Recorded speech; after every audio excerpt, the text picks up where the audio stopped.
미국에서 극렬하게 트럼프를 반대하는 두 개의 신문이 있습니다. 뉴욕 타임스와 워싱턴 포스트. 그런데 워싱턴 포스트가 사설에서 해리스를 지지 선언할 줄 알았는데 이번에 포기를 했다라고 합니다. 한편 트럼프는 세계 넘버원 팟캐스트 조 로간 쇼에 출연을 해서 12시간 만에 무려 1000만 뷰 넘기는 기염을 토했습니다. 미국 대선 어떻게 흘러나가고 있는지 한번 보시죠. 오하이오 통신입니다.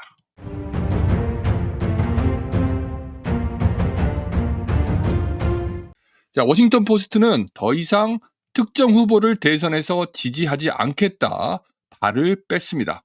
워싱턴 포스트는 지금까지 기자와 칼럼을 동원해가지고 해리스를 지지하고 트럼프를 아주 격하게 격하는 까는 그런 글들을 발표해 왔습니다. 그런데 정작 전통에 따르면 원래 워싱턴 포스트가 이쯤 해가지고 우리는 어떤 암흑의 후보를 지지한다라고 칼럼에서 사설에서 선언을 해야 되는데 이번에는 하지 않겠다. 어쩌면은 앞으로도 계속 하지 않을 것이다. 라고 입장을 태세 전환했습니다. 워싱턴 포스트는 칼럼에서 우리는 기본으로 돌아갈 것이다. 대통령은 독자 니네들 똑똑하잖아. 니네들이 알아서 결정하세요. 왜 우리가 꼭 찍어줘야 돼. 니네들이 알아서 하세요. 라고 사실상 지지선언을 포기했습니다. 이 말은 뒤집어 보면은 트럼프가 당선될 것 같으니까 해리스 지지했다가 후환이 두려워가지고 발을 뺐다라고 볼 수가 있겠습니다. 한편 뉴욕타임스 같은 경우에는 지금도 지지선언을 하면서 카말라 해리스야말로 유일한 애국적 선택이다. 미국을 사랑한다면 카말라 해리스를 뽑으세요. 라고 지지선언을 했습니다. 자, 왜 이렇게 이 두 신문이 갑자기 태세전환하면서 입장이 갈리게 된 것일까? 그 부분에 대해서 우리가 한번 따져볼 필요가 있겠습니다. 자, 워싱턴 포스트를 몇 년 전에 경영난에 시달릴 때 아마존의 창업자 제프 베조스가 구매를 합니다. 쇼핑백에 담아요. 그 당시만 해도 이제 제프 베조스가 나는 절대로 워싱턴 포스트의 뭐 사설이라든가 기사에 관여하지 않겠다라고 이야기를 했는데 트럼프가 2016년도 대선에 당선되고 나서부터 계속 워싱턴 포스트가 집요하게 트럼프를 깝니다. 무슨 데일리 팩트 체크라는 코너를 만들어가지고 트럼프 재임 기간 동안에 만여 건이 넘는 팩트 체킹을 하면서 트럼프가 맨날 무슨 발언하면은 사사건건 거짓말이다, 미스인포메이션이다, 가짜뉴스다라고 까대기 바빴습니다.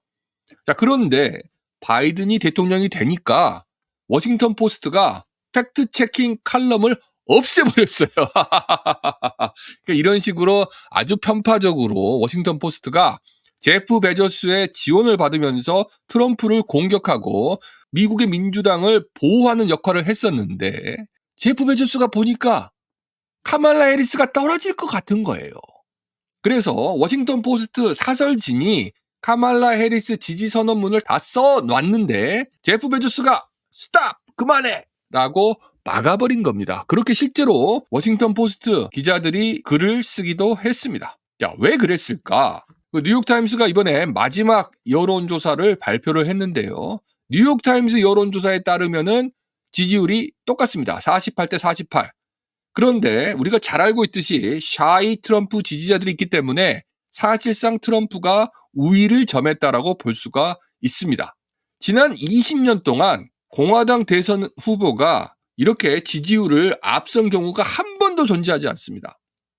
그러니까 트럼프가 21세기의 공화당 대선 후보로서는 처음으로 사실상 동률, 사실상 승리를 한 것이기 때문에 굉장히 놀라운 기록이라고 할 수가 있습니다. 트럼프가 대선에서 당선되는 것은 물론 득표수에서도 민주당 카말라 해리스를 앞설 가능성이 높아지고 있다라는 이야기가 되겠습니다. 자, 상황이 이렇게 흘러가니까 워싱턴 포스트 사주 제프 베조스가 달리 생각을 한 것이죠. 야, 이러다가 큰일 나겠다. 그래서 태세전환 한 것이다라고 볼 수가 있고요.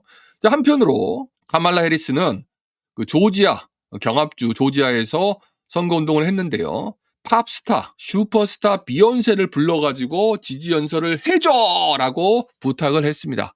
자, 카말라 해리스 만나는 이 비욘세 얼굴을 한번 보시길 바라겠습니다. 얼굴 표정이 딱히 아주 그냥 신나 보이지는 않죠. 제가 봤을 때는 억지로 불려 나온 게 아닐까라는 생각이 드는데요. 거기에는 이유가 있습니다.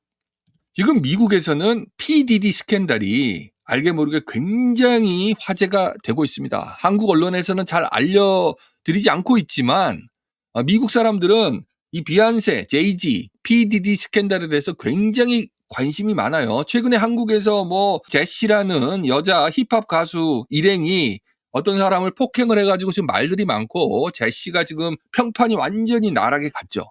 그것보다도 10배, 100배 심각하게 타격을 받은 사람이 바로 비욘세입니다. 왜냐? 이 PDD가 지난 30년 동안 자신의 권력을 이용해가지고 수많은 여성들을 건드려가지고 괴롭혔는데 못된 짓을 많이 했어요. 이게 이번에 걸려가지고 재판을 받고 있기 때문입니다. 구속 상태에서 말이죠. 그런데 비욘세랑 그녀의 남편 제이지가 PDD랑 완전히 그냥 절친 중에 절친이기 때문에 어떻게 비욘세가 PDD의 악행을 모를 수가 있겠느냐. 맨날 파티 가서 같이 술 마시고 놀았는데 어떻게 모를 수가 있겠느냐. 사람들이 다 의심하기 시작하는 거예요. 그래서 지금까지는 뭐 무슨 퀸이다, 여왕이다 이러면서 사람들이 받들어 모셨는데 알고 봤더니 이 비욘세가 일진 중에서도 완전히 악질 일진 여자 대장이었다라는 게 드러난 것입니다. 심지어는 말이죠.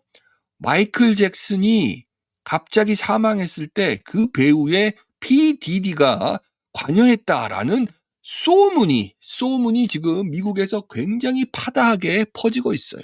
어린아이들도 이 이야기를 하고 있을 정도로 PDD가 마이클 잭슨 죽음에 관여했다라는 이야기는 굉장히 설득력 있게 사람들 사이에서 회자가 되고 있습니다.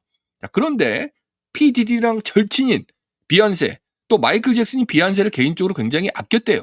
비욘세가 정말 이걸 몰랐을까? 사람들이 거기까지 의심을 하고 있는 겁니다. 물론 썰이긴 하지만 말이죠. 그래서 과연 비욘세를 이렇게 선거 유세에 불러들이는 게 해리스한테 도움이 될 건지 아니면 오히려 해가 될 건지 저로서는 갸우뚱 아파트 딱 이런 느낌이에요. 괜히 불러가지고 오히려 해리스까지 PDD한테 엮여가지고 평가가 나락으로 떨어지지 않을지 그런 생각이 듭니다. 참고로 PDD가 해리스 대선 후보 지원의 회장을 맡기도 했었습니다. 후원의 밤을 조직하기도 했었기 때문에 해리스랑 PDD는 또 알고 있는 사이이기도 합니다. 자, 근데 굳이 비욘세를 불러가지고 그런 커넥션을 드러낼 필요가 있을까? 저로서는 부정적으로 봅니다. 자, 이래서 이제 도널드 트럼프 대통령이 미시간 유세에서 해리스는 도대체 무슨 연예인 없으면 유세를 못하느냐? 나 봐라. 나는 없어도 1시간, 2시간 떠들면서 잘하지 않느냐? 라고 조롱을 하기도 했습니다. 좀 그나저나 지금 도널드 트럼프 대통령이 빨간색 마가 모자가 아니고 블랙 앤 골드 마가 모자를 쓰고 나왔는데 굉장히 땡기네. 굉장히 멋있어 보입니다. 자, 한편 지금 트럼프 대통령이 미국에서 가장 인기 있는, 가장 영향력 있는 조 로간 팟캐스트에 출연을 해서 무려 3시간 동안 인터뷰를 진행을 했는데요. 이게 유튜브에 올라온 지 12시간 만에 1000만 뷰를 훌쩍 넘겼습니다. 거의 뭐 로제 아파트 같은 그런 엄청난 반향을 불러일으키고 있는데요. 이게 또 스포티파이 팟캐스트에도 올라가기 때문에 실제로는 수천만 뷰를 기록하고 있다라고 봐야 맞겠습니다. 엄청나죠. 자, 이렇게 트럼프 입장에서는 뭐 워싱턴 포스트라든가 뭐 뉴욕 타임스라든가 뭐 CNN에서 아무리 공격을 하더라도 이런 독립 미디어, 대한 미디어를 통해 가지고 미국 유권자들과 만나고 있기 때문에 해리스에게 지지 않고 이렇게 우세를 점할 수가 있는 것입니다. 세상이 바뀐 것이죠.